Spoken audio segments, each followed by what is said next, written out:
In the heart of the African savannah, there was a mysterious village named Kano. People in Kano were peaceful, living by unspoken rules passed down through generations. But there was one rule they guarded above all others, spoken in hushed tones: never touch the forbidden drum in the forest. At the edge of the village, beyond the tall grasses and the ancient trees, was a hidden grove that held an enormous, ancient drum. No one knew how it got there, only that it seemed older than even the oldest elder in the village. Legends swirled around the drum, saying it was home to a curse so powerful that even the bravest villagers feared it. They said that if the drum was ever beaten, it would awaken the spirit of the savannah, a vengeful force trapped within. According to legend, centuries ago, a cruel warrior king ruled over the land. This king was obsessed with power, so greedy and heartless that even the gods took notice.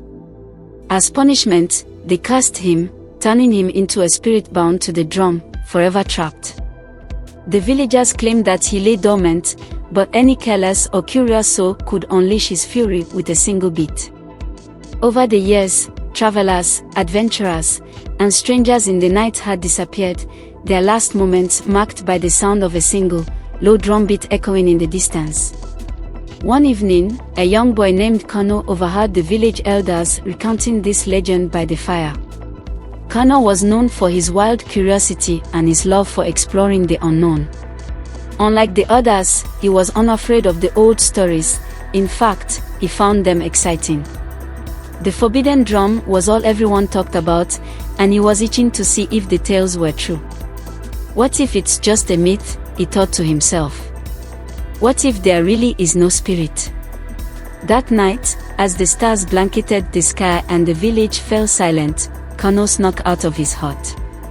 Guided only by the moonlight and the pull of his curiosity, he made his way through the trees to the hidden grove. There, the massive drum awaited him, looming and silent, almost as if it were breathing in the night.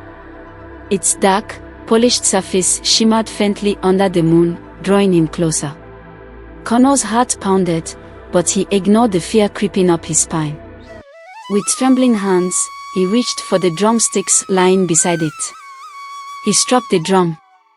The sound was deep, echoing through the trees like a distant thunder. Kano held his breath, waiting for something, anything, to happen. But the forest remained still, and he let out a small laugh, almost disappointed. Maybe the stories were wrong, he thought, smirking at the thought of fooling the whole village. But as he turned to leave, he noticed something strange. The wind shifted suddenly, bringing with it a bone-chilling cold. Whispers began to swirl around him, echoing from the shadows. The trees, once still, seemed to sway, their branches stretching toward him like skeletal hands. Shadows moved on the ground, eyes, hundreds of them, glowing red in the darkness. His heart pounded as he backed away, but it was too late. Out of the shadows stepped a figure, a tall, ghostly man with a crown of twisted thorns, his eyes burning like fire. It was the spirit of the savannah, the Curse King, and he was awake. The spirit laughed, a low, menacing sound that made the trees shudder. "You dare to disturb me, boy," he hissed, his voice sending chills down Kano's spine. "For centuries, I have waited, bound in silence. But you have freed me." The spirit's face twisted with rage. "And now, I am free to exact my revenge." Without a second thought, Kano turned and ran, his feet pounding against the forest floor. The spirit's laughter grew louder, echoing around him, as if coming from all directions. "You cannot escape," the spirit taunted, its voice filling the night. Branches reached out like claws, roots twisted to trip him, and the air grew so cold it hurt to breathe. Kano's legs burned, but he knew that stopping meant facing the spirit's curse. He had to find a way out, anything to stop the spirit from following him.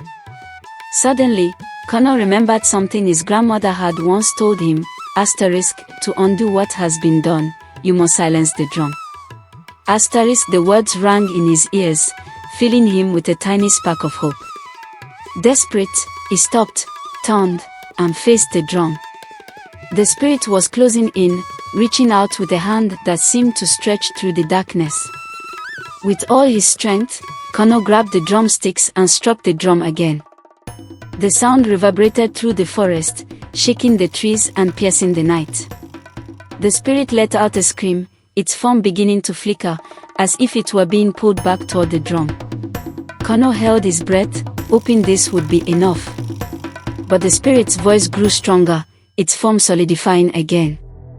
"I am not so easily silenced," the spirit hissed, as he stretched his arms, grasping at Kano with hands cold as ice. Kano's mind raced. What else could he do? In his panic, he remembered something else his grandmother had told him, a story about the spirit's weakness, something about a symbol carved into the drum itself.